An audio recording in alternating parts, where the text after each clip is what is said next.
नमस्कार, मी उत्तम Kumar. ABC news मराठीमध्ये आपल्या सगळ्यांचं मनापासून स्वागत करतो. आज आपण चर्चा करणार आहोत एका इंटरेस्टिंग टॉपिकवर. इंटरेस्टिंग या अर्थाने डेटिंग ॲप. डेटिंग ॲप गेल्या काही महिन्यांमध्ये, काही वर्षांमध्ये तरुणाईच्या परवलीचा शब्द झाला असं म्हटलं तरी वावगं ठरू नये. अनेकांना तो परिचित आहे. परवलीचा म्हणण्यामागे उद्देश असा आहे की अनेकांना तो परिचित आहे. सर्वच जण तो वापरत असतील, त्याच्यावर त्याचा लाभ घेत असतील असंही नाही. मात्र तो माहिती नाही, डेटिंग ॲप माहीत नाही. अशा तरुणाईमध्ये शक्यतो 90% मंडळी आहेत. कानावर पडतो शब्द आणि त्याची माहिती बऱ्यापैकी असते. त्याच्यापासून काय धोका आहे हेही माहिती असतं. तरी देखील काही तरुण मात्र त्या सापळ्यात बरोबर अडकतात आणि त्याचं नको ते पर्यवसान, नको ते परिणाम त्यांना भोगायला लागतात.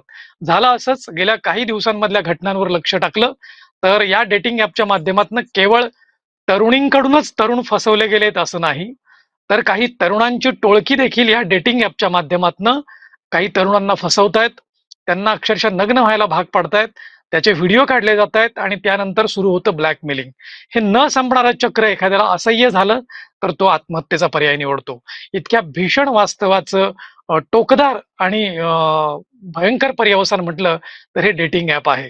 त्यामुळे हे पहिल्यांदाच मी सर्व दर्शकांना विनंती करतो की कुठल्याही परिस्थितीमध्ये कितीही आमिष आलं आणि काहीही झालं तरी या डेटिंग ॲपच्या नादाला आपण लागायला नको. यातनं काय परिणाम होतात, कशा पद्धतीनं हे धोके पोहोचवतं, कशा पद्धतीनं तुम्ही त्या जाळ्यात अडकता, या सगळ्यांवरती आज आपण चर्चा करणार आहोत. गेली अनेक वर्ष महाराष्ट्रामध्ये क्राईम बीट सांभाळलेले, क्राईम बीट म्हणजे पत्रकारितेच्या भाषेत म्हटलं जातं, गुन्हेगारी विश्वाचं वार्तांकन अतिशय लिलया आणि समर्थपणे ज्यांनी केलंय, ज्यांना अतिशय या गुन्हेगारी क्षेत्रातल्या खाचाखोचा माहिती आहेत, असे धडाडीचे पत्रकार, वरिष्ठ पत्रकार आणि राजकीय विश्लेषक विजय सिंह होलम. विजयराव, या टॉक शो मध्ये आपलं मनापासून स्वागत करतो. नमस्कार. आम्हाला मुळापासून सांगा की काय असतं ती डेटिंग ॲप आणि डेटिंग ॲप कशी भुलवतात? इंटरनेटचा प्रसार झाल्यानंतर साधारणतः 90च्या दशकामध्ये जगात डेटिंग साईट सुरू झाल्या आणि आता आपण जे हं, ॲप म्हणतो ते साधारणतः 2012 पासून जास्त प्रचलित झाली आणि जास्त प्रसारित झाली. आपल्याकडेही त्या त्या हं, हं, काळातच त्या आल्या. मुळात या हं, डेटिंग ॲपचा उद्देश असा असतो, की जे एकाकी मंडळी आहेत त्यांना कुठेतरी बोलण्यासाठी आपल्या समवयस्क किंवा समविचारी अशा लोकांसाठी काही बोलता यावं. विशेषतः यात जर सांगायचं झालं तर थेट सांगायचं झालं तर रोमॅन्टिक गप्पा मारता याव्यात यासाठी या ॲप तयार झाल्या आणि पाहता पाहता त्यांचा हं, प्रचंड असा पसारा झालेला आहे. म्हणजे आज जगात हं, आपल्या देशातही शेकडो अशा ॲप आहेत. त्यातल्या काही चांगल्या आहेत, काही वाईट आहेत, काही स्थानिक आहेत, काही जागतिक पातळीवरच्या आहेत आणि जगातही असा खूप मोठा याचा एक व्यवसाय सुरू झालेला आहे. कारण यामागून व्यवसाय असतो हे काय उघडगुपित आहे. त्यामुळे हं, साधारणतः 3 अब्ज कोटी रुपयांचा व्यवसाय जगात या ॲपच्या माध्यमातून होत असतो. तर या ॲपचा उद्देश हं, असा असतो, की तुम्हाला जेव्हा एकटेपणा जाणवतो, तेव्हा तुम्हाला कुठेतरी गप्पा मारता याव्यात, रोमॅन्टिक गप्पा मारता याव्यात, आपल्या जोडीदार निवडता यावा, आपल्याला पसंत असणारा जोडीदार निवडता यावा, अशा पद्धतीने याचा उद्देश होता. खरं तर काही अर्थानं म्हणजे काही एका विशिष्ट मर्यादेपर्यंत सकारात्मक दृष्टिकोनातून ही सेवा खरं तर सुरू झाली होती. पण पुढे चालून हं, हं, आपल्याकडे ज्या पद्धतीने देशातच म्हणण्यापेक्षा परदेशातही या ॲपचा वापर करून गुन्हेगारी वाढली आणि त्यात नको त्या प्रवृत्ती शिरल्या. त्यामुळं मग हे प्रकार सुरू झाले. तर हे प्रकार कसे होतात, हं, की हे जे ॲप आहेत, त्या ॲपवर बनावट नावाने अकाउंट्स ओपन केले जातात आणि त्या माध्यमातून मग पुण्यात हं, जी घटना घडली त्रिपुरीला, तशा पद्धतीचे प्रकार हे केले जातात. आपण सुरुवातीला जर हं, पुण्यात नेमकी घटना कशी घडली होती, याचा थोडा तपशील मी सांगतो म्हणजे नेमकं काय होतं ते कळेल, हं. की यातला जो हो, हो. फसलेला युवक आहे, तो महाविद्यालयात शिकणारा होता. तो एका ग्रामीण भागातला होता आणि शहरात राहून शिकत होता. आणि आरोपी सुद्धा हं, महाराष्ट्रातलेच आहेत. महाराष्ट्रातले ग्रामीण भागातले होते ते आणि तेही शहरात राहत होते. तो जे ॲप वापरत हं, होता ते त्याला त्याच्या मित्रानं डाउनलोड करायला सांगितलं आणि त्यानंतर मग तो त्या ॲपमध्ये सहभागी झाला. तर त्याला वाटलं की बरं आहे, हं, आता आणखी एक असं की हे जे ॲप आहे या ॲपसाठी परदेशात बंदी आहे. परंतु आपल्या देशात त्याला परवानगी आहे. हं, आपल्या देशात ते अजूनही चालू आहे. समाजातल्या एका विशिष्ट वर्गासाठी, ट्रान्सजेंडर वर्गासाठी हे ॲप तयार केलेलं आहे आणि त्यांना आपले हं, जवळचे जोडीदार निवडता यावेत, त्यांच्याशी गप्पा मारता याव्यात, अशा उदात्त म्हणण्यासारख्या हं, हेतूने हे ॲप सुरू झालं. परंतु त्यात ह्या अपप्रवृत्ती शिरलेल्या आहेत. त्यावर एक फॅसिलिटी अशी हं, आहे, की आपल्या जवळचे लोक जे ॲपवर आहेत ते शोधता येतात. अशाच हं, याच सुविधेचा फायदा घेऊन या आरोपींनी यात फसलेल्या सुजलला शोधलं आणि मग त्याला मेसेज पाठवणं सुरुवात झाली आणि मग तिथपासून त्याला त्यांच्या जाळ्यात अडकवलं आणि त्याला एक दिवशी बोलावून घेतलं एका ठिकाणी आणि त्याचे नग्न फोटो काढले हं, आणि मग पुढे ब्लॅकमेलिंग सुरू झालं. त्याच्याकडे 50,000 रुपये हं, खंडणी मागितली. त्यांनी 35,000 रुपये दिले. तरीही वारंवार त्याच्याकडे पाठपुरावा केला जात होता. तो नातेवाईकांना मागत होता. परंतु फारसा त्याला रिस्पॉन्स मिळाला नाही. अशा वेळेस गोष्टी घरी कळू नयेत म्हणून घरी लवकर सांगत नाहीत आणि मग एकूण होणाऱ्या त्रासाला कंटाळून त्याने मग आत्महत्या केली. असा हा हं. सारा या घटनेचा घटनाक्रम आहे. आणि मग घटना. तिथून हं, हं, आपण ही जी चर्चा करतोय ती यातल्या गैरप्रकाराबद्दल चर्चा करतोय. हं, हं. अगदी बरोबर आहे, की याच्यामुळे खरं तर हा सकारात्मक दृष्टीने तयार केला गेलेला प्लॅटफॉर्म होता एका अर्थी, जे परदेशामध्ये सुरुवात झाली. परंतु आपल्याकडे त्याच्यातली अपप्रवृत्ती प्रवृत्ती शोधल्या गेल्या आणि गुन्हेगारीकडे त्याचं वाटचाल सुरू झालेली आहे. नकळतपणे आपल्या देशामध्ये याच्यावर बंदी नाहीये, या ऍप्सवरती बंदी नाहीये. मात्र आपल्या देशामध्ये पॉर्न साईट्सवरती किंवा अश्लील चित्रफिती किंवा तशा तत्सम साहित्य पाहायला बंदी आहे. मग जर याही गोष्टी त्याच अनुषंगाने गुन्हेगारी विश्वाकडे घेऊन जाणाऱ्या असतील, तर यावरती बंदी यायला हवी की नको? आपलं काय मत आहे? नक्कीच बंदी यायला हवी, पण त्याला काही मर्यादा असाव्यात. कारण मुळात हे ॲप का हं, सुरू झालं? की याची गरज सुद्धा तशी आहे. पण याचा गैरवापर हं, होतोय ही खरी चूक आहे आणि हा खरा गुन्हा आहे. आता होतं कसं, की हं, हं, आता सध्या आपण पाहतो, की शहरात जाणारे लोक एकटे राहणारे, घरापासून एकटे राहणारे किंवा वेगवेगळ्या कारणास्तव त्यांना एकटं राहावं लागतंय. असा जो एकाकीपणा जो जाणवतोय, ती वाढावी, असा या मागचा उद्देश असतो हं, आणि त्याच दृष्टीने हे लोक त्या ॲपवर जातात. कारण शहरात राहायचं, मोठे पगार असतात, आलिशान जीवन असतं, परंतु एकटेपणा असतो. आसपास हं, कोणी नसतं, कोणाशी बोलायचं, घरचे लोक सगळे दूर असतात. अशा वेळी मग हे लोक ह्या ॲपला बळी पडतात. आणि मग याचा गैरवापर करणारी काही लोक त्या ॲपवर प्रवेश करतात आधीच. म्हणजे एका सर्व्हेतनं असं आढळून आलंय, की साधारणतः 10 प्रोफाईल जर असेल, तर त्यामागे एक प्रोफाईल तरी बनावट असतं. आणि मग या बनावट प्रोफाईलच्या हं, आधारे या लोकांची फसगत केली जाते. मग हे लोक त्यात अगदी हं, आपल्या हं, इंटरनेट फसवणुकीच्या बाबतीत त्याला फिशिंग म्हणतात. तसे ते टपूनच बसलेले असतात बळी हं, घेऊन, की कोण फसतोय, कोण अडकतोय. यांची फसवण्याची पद्धतही टिपिकल असते. हे सुरुवातीला त्या ॲपवरून हं, दोस्ती करतात, त्यावरून चॅटिंग करतात आणि नंतर एकदा का त्यांना कळालं, की हा माणूस फसू शकतोय किंवा ही युवती फसू शकते, तर मग त्यांना ते पर्सनल एस-एम-एस पाठवतात. त्यांच्याकडून मग नंबर शेअरिंग होतं आणि मग ते WhatsApp किंवा इतर माध्यमातून त्यांना संपर्क करायला सांगतात. कारण बऱ्याच ॲप हं, ज्या मान्यताप्राप्त आहेत किंवा ज्या मोठ्या ॲप म्हणून प्रसिद्ध आहेत, तर त्यांना बरीच बंधनं त्यांनी घातलेली असतात. मग त्यावरून लिंक शेअरिंग होऊ शकत नाही किंवा जे हं, चॅटिंग केलंय ते रेकॉर्ड केव्हाही उपलब्ध होऊ शकतं किंवा त्यावरून तुम्हाला जर कोण त्रास देतोय असं वाटत असेल, तर त्याची तक्रार नोंदवता येऊ शकते. त्याला ब्लॉक केलं जाऊ शकतं. हं, असे प्रकार त्या ॲपवर होतात. म्हणून मग ही फसवणूक करणारी जी मंडळी आहेत, ज्याला फसवायचंय त्याला ह्या ॲपच्या बाहेर आणतात आणि दुसऱ्या माध्यमातून त्याच्याशी संपर्क करतात आणि मग त्याची फसवणूक करतात. हं, त्यामुळं हे ॲप हं, वापरताना हं, खरंच त्याची गरज आहे. त्यांनी या स्वरूपातली काळजी मात्र घेतली पाहिजे. कारण एवढ्या सगळ्या भरमसाठ हं, ॲप हं, आहेत, भरमसाठ साईट आहेत. यातली खरी कोणती, चांगली कोणती हे ओळखणं सुद्धा तसं खूपच अवघड आहे. तर हे ज्यांना हं, हं, हं. वापरायचं आहे त्यांनी आधी हे टेक्निक शिकून घेतले पाहिजेत आणि त्या आधारे चांगलं ॲप असेल आणि त्यावरही सुरक्षितपणे कसं काम करता येईल, सुरक्षितपणे कसं चॅटिंग करता येईल, हे तंत्र शिकून घेतलं पाहिजेत आणि मगच त्या वापरल्या पाहिजेत. अन्यथा फसगत होण्याची शक्यता जास्त असते. हं, हं, हं, हं. बरोबर आहे. म्हणजे खरं जाणूनच त्याच्या मागे लागलं पाहिजे. अन्यथा फसगत होण्याचीच शक्यता दाट आहे. आणि अलीकडच्या काळात तर वारंवार ऐकू येणाऱ्या घटना त्या फसवणुकीच्याच आहेत, गुन्हेगारीच्याच आहेत असं निदर्शनास येतं. मला एक सांगा विजयराव, समजा तुम्ही आता म्हणालात की एक सर्व्हेमध्ये की 10 लोकांमागे एक व्यक्ती चुकीची प्रोफाईल निवडून त्यात शिरकाव त्याचा झालेला असतो.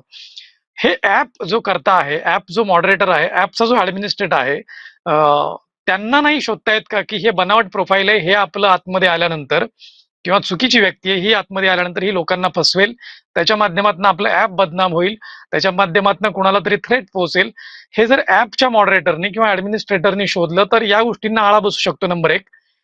आणि दुसरी गोष्ट सायबर क्राईम म्हणून याच्याकडे कशा दृष्टीने पाहता येईल? नक्कीच. ॲप तयार करणाऱ्यांनी जर ठरवलं, तर ते असे बनावट अकाउंट शोधू शकतात, त्यांना ब्लॉक करू शकतात आणि हं, ज्या कुठल्या मोठ्या ॲप आहेत, ज्या सुरक्षित मानल्या जातात, साधारणतः 10 ॲप अशा आहेत आपल्याकडे, की ज्या सुरक्षित मानल्या जातात या सगळ्या बाबतीत आणि नियमानुसार हं, काम करतात. यांना शोधू शकतात. पण शेवटी कसं असतं, की हाही एक कमर्शियल भाग असतो. त्यांनाही जास्तीत जास्त प्रोफाईल हवे असतात. हम्म. त्यांनाही जाहिराती आणि अन्य माध्यमातून पैसे कमवायचे असतात. त्यामुळे हा सगळा आर्थिक याच्याशी विषय निगडीत असतो. त्या मात्र अशा प्रकारांमध्ये लक्ष हम्म. घालतात. कारण त्यात त्यांची बदनामी होत असते. परंतु त्यांची नजर हम्म. चुकवूनही असे उद्योग करण्याचं तंत्र या लोकांनी शोधलं असतं आणि त्यावरच त्यांचं फावतं. आता मुद्दा राहिला सायबर हम्म. क्राईमचा. सायबर क्राईमकडे जेव्हा या संबंधीची तक्रार जाईल, तेव्हा त्यांच्याकडूनही दखल घेतली हम्म. जाते. त्यांच्याकडूनही शोध मोहीम राबवली जाते. पण आता हे टेक्निक एवढं हम्म. सोपं झालंय, की अगदी स्थानिक पातळीवरच्या ॲप सुद्धा बनवल्या जाऊ शकतात. म्हणजे अगदी छोट्या-छोट्या हम्म. शहरांमधल्या, मोठ्या शहरांमधल्या त्या शहरापुरत्या ॲपही आता उपलब्ध आहेत. म्हणजे आपण जर सर्च केलं तर अशा प्रचंड प्रमाणातले ॲप आहेत आणि एकसारखी नावं असणारे ॲप आहेत. म्हणजे अगदी एखादी ॲप आपण ठरवली, की ही मान्यताप्राप्त आहे आणि चांगल्या पद्धतीची चांगली सेवा देणारी ॲप आहे. तर तसं नामसाधर्म्य हम्म. असलेल्या अनेक बनावट ॲप सुद्धा आपल्याला पाहायला मिळतात आणि मग कुठून तरी मिळालेली लिंक, मित्रांकडून दिलेली लिंक अशा पद्धतीने हे हम्म. फसणारी मंडळी त्यात आणि कुठलीही दक्षता न घेता, पडताळणी न करता मग ते ॲप ते डाउनलोड करतात आणि मग पुढं त्यांच्या त्यावरून गप्पा सुरू होतात आणि मग अलगद अशा फिशर मंडळींच्या जाळ्यात हे लोक अडकतात. हम्म. हम्म. हम्म. अगदी बरोबर. तुम्ही फार महत्वाचा मुद्दा मांडला, की याच्या मुळातच आर्थिक देवघेव आणि आर्थिक गणितं सगळी जोडली गेलेली असल्यामुळं ऍप करता काय किंवा तो वापर करता काय, दोन्ही सुद्धा त्याला जो फायद्याचा आहे तो घेण्यासाठी त्याच्यामध्ये शिरकाव करतो आणि त्याचा तो तशा पद्धतीने वापर करतो. आणि त्यामुळेच या दुष्प्रवृत्ती ज्या फावतायत, की काही तरुणांची टोळकी असोत किंवा काही तरुणी असोत किंवा काही महिला असोत, जे फसवणूक करतात पुरुषांची किंवा कुणाची, जे फसवले जातात त्या सगळ्यांचीच, ते जे हनी ट्रॅप मध्ये अडकतात, त्याचं कारण यात दोन गोष्टी आहेत. एकतर माणसाला त्या गोष्टीची लागलेली हाव, म्हणजे तो जो डेटिंग ऍप वापरतो, तो जो फसला जातो, ते सगळेच एकाकी आहेत, एकटे पडलेत आणि म्हणून संवादासाठी तिथं जात आहेत असंही नाही. काही आंबट शौकीन म्हणून एक चांगला शब्दप्रयोग आहे आपल्या मराठीमध्ये, त्यासाठी देखील तिथे चर्चा करायला जातात, काही वेगळ्या उद्देशाने देखील जातात. आणि मग ही अति हाव, ही मनोवृत्ती एका बाजूला, दुसरी या मनोवृत्तीचा गैरफायदा घेऊन दुसऱ्याला फसवणं आणि पैसा कमवणं, ही मनोवृत्ती, या दोन्ही मनोवृत्ती प्रचंड प्रमाणात समाजात वाढीस लागल्या आहेत. हे कशाचं निदर्शक आहे? याबद्दल काय मत आहे? नक्कीच. खरं तर हाच तो भाग आहे, की ज्यामुळं ते फसतात. कारण त्यांना हम्म. पुढं-पुढं हम्म. हे ॲपवर वापरून, चॅटिंग करून त्याचं एक व्यसनच लागल्यासारखी परिस्थिती निर्माण होते आणि मग ते सुटता सुटत नाही आणि ते जाळ्यात अडकत जातात. आता होतं काय, की एकतर आपला संवाद कुटुंबाशी, मित्रांशी संवाद सध्या तुटत चाललाय. हे एक यामागे मोठं कारण आहे आणि हम्म. यातून जो एकाकीपणा येतो, तो एकाकीपणा मग कुठं घालवायचा? तर मग अशा हातात सहज उपलब्ध हम्म. असलेल्या साधनाकडे लोकांचा कल असतो आणि मग एकदा का सुरुवात झाली, की मग त्यातून बाहेर पडणं अवघड होतं आणि ते व्यसन लागून जातं. या सगळ्या आभासी जगात ते लोक रमून जातात आणि तिथून खरी तर या हम्म. फसवणुकीला सुरुवात होते आणि मग त्यांना यातून बाहेर न पडता आल्यामुळं आणि एकूण सवय लागल्यामुळं त्यांच्या सवयीचा असे फिशर गैरफायदा घेतात. तसं जर पाहिलं तर 18 हम्म. ते 34 या वयोगटातील लोक यात जास्तीत जास्त फसलेत. त्यात महिलांचं प्रमाण अधिक आहे आणि साधारण एक हम्म. सर्व्हे सांगतो 19% महिला यात फसलेल्या आहेत. आता या पिंपरीच्या हम्म. घटनेतले जे आरोपी आहेत, त्यांचे जेव्हा अटक केल्यानंतर मोबाईल चेक केले, तर त्यांच्याकडे असे शेकडो फोटो आढळून आले, की ज्यांना त्यांनी ब्लॅकमेल केलेले. म्हणजे एवढ्या लोकांना त्यांनी यापूर्वी फसवलेलं आहे. आणि या सगळे गुन्हे हम्म. त्यांचे हम्म. पचले. त्यांनी हा नवीन गुन्हाही केला आणि आता ते पकडले गेले. म्हणजे उघडकीस न आलेल्या अशा अनेक घटना असतील. कारण बऱ्याच वेळा गुन्हा घडल्यानंतर हम्म. उघडकीस येऊन आपली इज्जत जाते म्हणून अनेक जण गप्पही बसतात. तसंच या हम्म. हम्म. इथलच्याही झालं पण त्यांनी आत्महत्येचा मार्ग निवडला आणि त्याच्यानंतर हा गुन्हा उघडकीस आलाय. हाही त्यात एक भाग असतो. म्हणून या लोकांनी खरं तर दक्षता घेणं गरजेचं असतं. आता तुम्हाला ह्या ॲप वापरणं सवय झाली असेल, तर त्याची सवय फार लावून घेऊ नये. त्यांनी एकतर आपल्या मित्रांमध्ये म्हणजे रिअल मित्र जे आहेत, आपल्या खऱ्या आयुष्यातील मित्र आहेत, कुटुंबीय आहेत, जवळचे लोक हम्म. आहेत, यांच्याशी हम्म. बोललं पाहिजे. यांच्याशी बोलवून ही सवय चॅटिंगची म्हणजे व्हर्चुअल चॅटिंगची सवय सोडून प्रत्यक्षातल्या चॅटिंगवर यायची सवय लावली पाहिजे. ठीक आहे, तुम्ही नाही प्रत्यक्ष भेटू शकला, फोन करून बोला, फोनवर गप्पा मारा. यातूनही तुमची ती सवय सुटण्यास मदत होऊ शकते. आणि त्याही पलीकडे हम्म. जाऊन हम्म. तुम्हाला जर खरंच सुरक्षितपणे चॅटिंग करायचं असेल, तर मग या इंटरनेट विश्वातील काही नियम तुम्ही पाळले पाहिजेत, काही दक्षता तुम्ही घेतल्या पाहिजेत. हम्म. उदाहरणार्थ, हे फिशर आपल्याला का फसवतात? त्यांच्याकडे आपली माहिती आपण रेडीमेड पोहोचवतो आणि त्या माहितीच्या आधारे ते आपल्याला हम्म. फसवतात. मग जेव्हा आपण हे करत असतो, तेव्हा समोरचा व्यक्ती त्याची संपूर्ण माहिती आपल्याला देत नाही. ते एकतर बनावट नावाने चुकीचा किंवा दुसरा कुठला तरी खोटा प्रोफाईल सेट करून त्यावरून ते आपल्याशी संवाद साधतात. पण आपल्याकडून मात्र ती सगळी हम्म. माहिती हम्म. काढतात. त्यात आपण काही लोक असे उत्साही असतात की आपले सोशल मीडियाचे अकाउंट आहे त्याला लिंक करतो. सोशल मीडियावर असलेले फोटो किंवा इतर काही स्थळदर्शक फोटो आपण त्यांना कळत नकळत पाठवत असतो आणि त्यातून मग आपला ठाव ठिकाणा, आपण कुठं जातो, काय करतो हे त्या फिशर लोकांना माहिती होतं. आणि मग त्यातून त्यांना आपल्याला हम्म. फसवणं अतिशय सोपं होतं. त्यातून ते फसवलं जातात. खूपच. त्यामुळे ज्यांना कुणाला नाईलाज असतो किंवा सेफ चॅटिंग करायचं असेल, त्यांनी मग अशा मार्गांचा अवलंब केला पाहिजे. सुरक्षिततेचे सगळे उपाय त्यांनी अवलंबले पाहिजेत.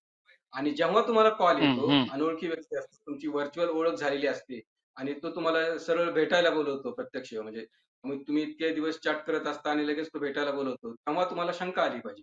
तेव्हा जाताना तुम्ही कुणाला तरी मित्रांना हम्म. सांगून गेलं पाहिजे. स्वतःच्या वाहनाने गेलं पाहिजे. स्वतःची काळजी, मोबाईल सांभाळला पाहिजे आणि हे खरंच भेटायला जाणं गरजेचं आहे का याचाही विचार केला पाहिजे. एक अनोळखी व्यक्ती आपल्याला बोलवतोय आणि हम्म. आपण सरळ हे होता कामा नये. मग त्यासाठी व्हिडिओ कॉलचा पर्याय आहे का? अगोदर तुम्ही व्हिडिओ कॉल करून पहा. त्यातून काही खात्री पटते का हम्म. पहा. अशा गोष्टींना जर ते तयार झाले नाहीत, तर ते नक्कीच बनावट आहेत, फिशर आहेत, आपल्याला लुटण्याच्या उद्देशाने ते बोलवत आहेत, हे लक्षात येईल. अशी काहीतरी सावधगिरी हम्म. त्या ॲप वापरणाऱ्या लोकांनी जर घेतली, तर यापासून होणाऱ्या ज्या घटना आहेत, या दुर्घटना आहेत, या टाळल्या जाऊ शकतील. पण होतं काय, की हे हम्म. लोकांचा हम्म. निष्काळजीपणा असतो. आता फसले गेलेल्यांचे जरी आपण पाहिलं, तरी तो अतिशय सुशिक्षित वर्ग आहे. टेक्नो वर्ग आहे. हम्म. परंतु हम्म. तोही अगदी हम्म. निष्काळजीपणे हे ॲप वापरतो आणि त्यातून ही गुंतागुंत तयार होते. म्हणजे एकतर अशा ॲप हम्म. वापरण्याची वेळच आपल्यावर येऊ नये. आपल्या समाजात, आपल्या कुटुंबात, आपल्या परिसरात वातावरण असं असावं, की आपण माणसांशी बोलावं, माणसांशी भेटावं, बोलावं आणि आपल्यावर या ॲप हम्म. वापरण्याची अशा पद्धतीचं चॅटिंग करण्याची वेळ आपल्यावर येऊ नये, ह्याची काळजी प्रत्येकाने घेतली पाहिजे. तशी सोय केली पाहिजे. आणि जर ते होणार नसेल आणि हम्म. आपल्याला खरंच चॅटिंग करायची असेल, तशी आवश्यकता असेल, तर मग या सगळ्या दक्षता घेतल्या पाहिजेत. सावधगिरी घेत पुढे गेलं पाहिजे. मग आपली फसवणूक हम्म. टळू हम्म. शकते. हम्म. हम्म. हम्म. अगदी महत्वाचं बोललात की या असे ऍप वापरण्याची गरजच येऊ नये, खरं तर वेळच येऊ नये. कारण माणसांनी माणसांशी बोललं पाहिजे, फार महत्वाचं विधान आणि अंडरलाईन कोटेड असं विधान आपण वापरलं की माणसांनी माणसांशी बोललं पाहिजे. आणि म्हटलं तर आपण मित्र मैत्री करू शकतो प्रत्यक्ष. आभासी जगात जाण्यापूर्वी प्रत्यक्षातली मैत्री कधीही चांगली. भले तुम्ही कमी बोला किंवा 4 जणांशी बोलण्याऐवजी एकाशी बोला, पण ती वास्तव जगातली मैत्री कधीही चांगली. माणसांनी माणसांशी बोलायला पाहिजे, हे अत्यंत मनावर बिंबवणारं असं वाक्य आहे. मग तुम्ही एक जाता जाता पटकन एक वाक्य सांगितलं की महिला या जाळ्यामध्ये अधिक फसतात. साधारणपणे गेल्या काही दिवसांमधल्या चर्चा अशा आहेत की पुरुषांना महिला फसवतात. म्हणजे डेटिंग ऍपवरती ज्या काही महिला चर्चा करतात, महिला संवाद साधतात, त्या पुरुषांना फसवतात आणि त्यातनं पुरुष फसतात. परंतु तुम्ही एक विधान केलं की महिला फसण्याचं प्रमाण या डेटिंग ऍपवरून अधिक आहे. ते कसं आणि महिलांना कसं फसवलं जातं, हे यासाठी विचारतोय की ज्या महिला दर्शक आहेत, आपला हा शो ज्या पाहत असतील, त्या कमीत किमान त्यापासून लांब राहतील आणि फसणार नाहीत. नक्कीच. कारण फसवणूक करणारे जे आहेत त्यांचे हेतू वेगवेगळे असतात. कुणाला ब्लॅकमेलिंग करून हम्म. पैसे हम्म. उकळायचे असतात. कुणाचे आणखी काही वेगळे उद्देश असतात. त्या उद्देशाने ते गुन्हे करत असतात. मग यात आपल्या वाट्याला कुठला गुन्हेगार आलाय म्हणजे दुर्दैवानं याच्यावर ते अवलंबून असतं. त्याला जर लैंगिक शोषण किंवा हम्म. इतर प्रकारचे गुन्हे करायचे असतील, तर तो महिलांना फसवतो. महिलांनाही लैंगिक आमिष दाखवून पैसे उकळायचे असतील, तर महिला पुरुषाला फसवतात. अशा प्रकारचे हे गुन्हे असतात. हम्म. आता इथं पिंपरीच्या हम्म. घटनेत तरुणानेच तरुणाला फसवलंय. त्यांना पैसे उकळायचे होते. त्या हम्म. यांच्याकडून त्यामुळे त्यांनी तरुणाला फसवलं आणि त्याच्याकडून पैसे उकळले. आता त्यांनी इतर आणखी काही हम्म. लोकांना फसवलं असेल, तपासात पुढे येईल. त्याच्या मागची कारणं वेगळी असतात. मग प्रत्येकाचा चोर जरी असला तरी त्याची एक पद्धत ठरलेली असते. काय चोरी करायची, कशी चोरी करायची आणि त्या पद्धतीनुसार ते करत असतात. म्हणजे चोरांचाही थोडक्यात अजेंडा ठरलेला असतो, की मला या ॲपवर जाऊन काय करायचंय? हम्म. पैसे कमवायचे हम्म. की आणखी दुसरे काही उद्योग करायचे. त्या दृष्टीने ते चोरी करत असतात. मग महिलांनी सावधगिरी कशी बाळगायची? की आपण समोर बोलतोय. कधी-कधी काय होतं, की महिला असल्याचं भासवूनही हे लोक फसवतात. मग महिलांनी अशा हम्म. लोकांशी बोलताना काळजी घ्यायला पाहिजे. मग यांची फसवण्याची सुरुवात अगदी सुरुवातीला अगदी हाय हॅलो पासून सुरुवात होते आणि नंतर मग रोमॅन्टिक गप्पा ठरल्यानुसार होतात आणि मग पैशांची मागणी, इतर अडचणी सांगणं, पैसे पाठवायला भाग पाडणं, अशा पद्धतीने हळू जाळं टाकलं जातं आणि मग ते एकदा का त्या जाळ्यात अडकताय असं लक्षात आलं, की मग मोठ्या-मोठ्या मागण्या सुरू होतात. अशा पद्धतीने ही फसवणूक केली जाऊ शकते. मग आपल्या परिसरातील, आपल्या हम्म. ओळखीची माणसं आपल्याशी कसं वागतात? आपल्याशी एवढ्या लवकर ते असे पैसे किंवा हे मागू शकतात का? आणि ह्या अनोळखी व्यक्ती एवढा सलगी आपल्याशी लगेच कसा काय करायला लागला? या गोष्टी जर लक्षात घेतल्या आणि हं. ही सावधगिरी बाळगली, तर महिलांची आणि पुरुषांची दोघांचीही फसवणूक कमी होऊ शकते, असं मला वाटतं. हं, हं, हं, हं, हं. अगदी महत्त्वाचे सल्ला दिला आपण, की महिलांनी काय काळजी घ्यायला पाहिजे, त्या गोष्टी जर पाळल्या आपण, तर आपली फसवणूक निश्चितच टळू शकते. विजयराव, तुम्ही गेली अनेक वर्ष क्राईम बीटवर रिपोर्टिंग करतात किंवा वार्तांकन करतात गुन्हेगारी विश्वाचं. अलीकडच्या काळातले जर काही गुन्हे पाहिले आपण, तर 2 गोष्टी ठळकपणे जाणवतात. एक तर आर्थिक उद्देशांसाठी केला गेलेला गुन्हा आणि दुसरा अ, एकाकी पडलेल्या माणसाच्या एकाकीपणाचा घेतला गेलेला गैरफायदा. अशातले गुन्हे भयंकर घडतात. याविषयी काय सांगाल? याच्यातला एखादा अनुभव बरोबर. तुम्ही शेअर करू शकता? नक्कीच, नक्कीच. कारण सामाजिक परिस्थितीच आज अशी झालेली आहे, की माणूस माणसावर विश्वास ठेवायला तयार नाही किंवा माणुसकी नावाची हं, गोष्ट शिल्लक राहिलेली नाही. अगदी आपल्या समोर साधा-सुधा वाटणारा माणूस, माणसासारखा दिसणारा माणूस, एवढा विश्वासघातकी असू शकतो, हे गुन्हा घडल्यानंतर कळतं. म्हणजे अगदी एखाद्या ज्येष्ठ हं, नागरिकाने जास्तीत जास्त पुण्यात होणारे गुन्हे आहेत हे. एखाद्या ज्येष्ठ नागरिकाने घरात नोकर म्हणून ठेवला किंवा केअरटेकर म्हणून ठेवलेला माणूस त्याला लुटून जातो आणि ती लूटमार करण्यासाठी त्याचा जीव घ्यायलाही मागे-पुढे पाहत नाही. म्हणजे ज्याच्या घरी नोकरी केली, हं, ज्याचा पगार घेतला, त्यालाच जर जास्त पैशाच्या आमिषाने संपवण्याच्या पर्यंत त्याची मजल जाते. इथपर्यंतची समाजाची मानसिकता सध्या बदललेली आहे. कारण या सगळ्यांना झटपट पैसा हं, पाहिजे.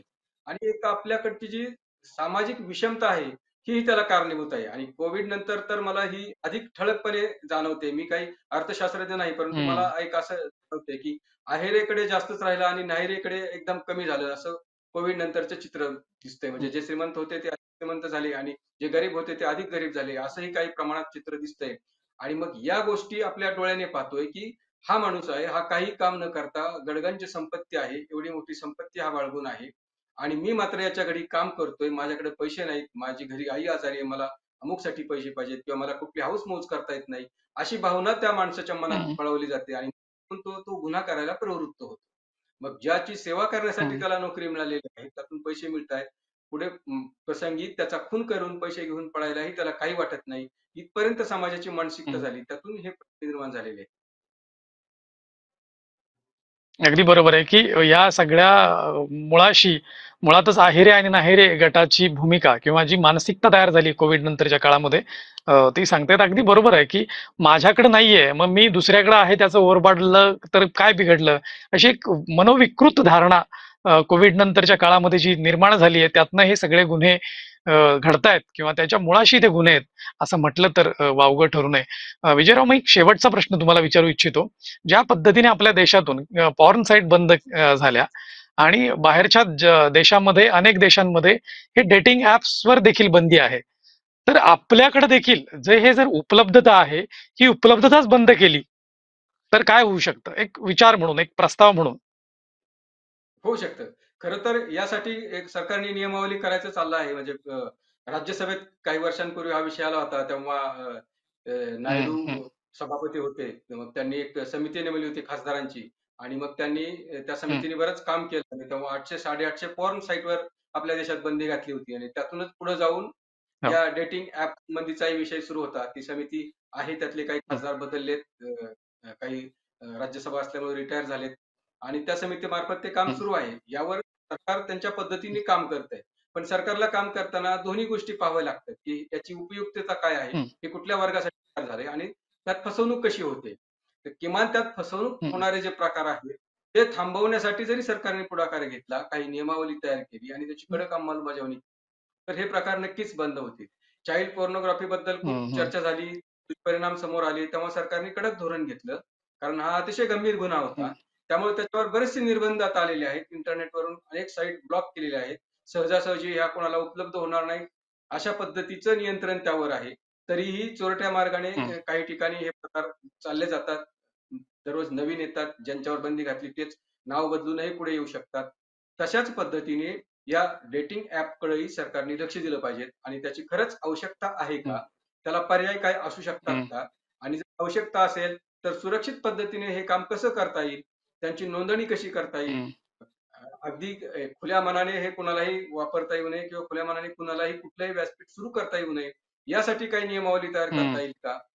सरकारने विचार करण्याची आता हं, ही वेळ हं, आलेली आहे. अर्थात हा खूप मोठा पसारा असतो. इंटरनेटवर नियंत्रण ठेवणं हं, ही तशी खूप मोठी गोष्ट आहे, खूप अवघड बाब आहे. परंतु हे केल्याशिवाय आता पर्याय नाही. आणि दुसऱ्या बाजूला समाजाची मनस्थिती, समाजाची जी भावना झालेली आहे, ती बदलण्यासाठी समाज सुधारकांनी प्रयत्न केले पाहिजे. कारण हा एकलेपणा येतो, खरंय. मग त्यात गैरवापर जो होतोय, तर तोच तुमचा वेळ वेगळ्या कारणांनी कसा खर्च करता येईल, आनंदाचे वेगळे मार्ग तुम्हाला कसे शोधता येतील, यावरही भर दिला पाहिजेत आणि समाजशास्त्रज्ञांनी यावर उपाय सुचवले पाहिजेत, की जर तुम्हाला गरज पडली आहे, तुम्ही एकाकी आहात, तर तुमचा आनंद यापेक्षा या गोष्टींमध्येही मिळवू शकता. जर समाजाला पर्याय दिले, खरंय. नवीन आनंदाच्या व्याख्या तयार झाल्या आणि त्यांना प्रोत्साहन दिलं गेलं, तर नक्कीच हे प्रकार बंद होतील. पण होतं काय, की असे गुन्हे वारंवार होतात, त्यात आरोपी पकडले जातात, शिक्षा होतात, पण गुन्हे होणं थांबतं का? नाही थांबत. म्हणजे कितीही शिक्षा झाल्या, नाही. गुन्हेगार पकडले गेले, तर या घटना वारंवार होत असल्याचं आपल्याला पाहता येतं, दिसून येतं आणि ही अतिशय वाईट प्रवृत्ती तयार झालेली आहे, की एकदा शिक्षा होऊनही गंभीर शिक्षा झाली, अगदी म्हणजे फाशी गेलेत, एन्काउंटर झालेले, तरीही पुन्हा-पुन्हा त्या घटना घडतात. हं. यात एक आहे, की या गुन्हेगारांमध्ये एक निर्ढावलेपणा आलेला आहे आणि त्यातून हे प्रकार होत आहेत. उलट हो, पहिल्या हो. आरोपीने जी चूक केली, ती चूक काढून मी गुन्हा कसा करील, यावर ते भर देत आहेत. अशी ही गुन्हेगारांची मानसिकता आहे. त्यामुळं सामाजिक दृष्टिकोनातून वेगळ्या अँगलने याचा विचार करून समाज अशा गुन्हेगारांना बळी पडणार नाही आणि त्यांच्यावर तशी वेळ येणार नाही. अशा पद्धतीने काय करता येतंय का? हाच याच्यावरचा उपाय ठरेल. केवळ कायदे करून, कडक निर्बंध हं. लावून हे प्रकार पूर्णतः थांबतील असं नाही. त्याच्यासाठी माणसांना बदलावं लागेल आणि त्यासाठी माणसा-माणसामध्ये संवाद घडावा लागेल. त्यातूनच हा बदल घडू शकतो, असं मला वाटतंय. फारच महत्वाचा विचार मांडला विजय सरांनी या चर्चेच्या शेवटच्या मुद्द्यामध्ये, की माणसांनी माणसांशी संवाद साधला पाहिजे, परंतु समाजशास्त्रज्ञांनी पुढे आलं पाहिजे, सामाजिक संघटनांनी पुढे आलं पाहिजे, कारण त्यांची जबाबदारी आता वाढली आहे.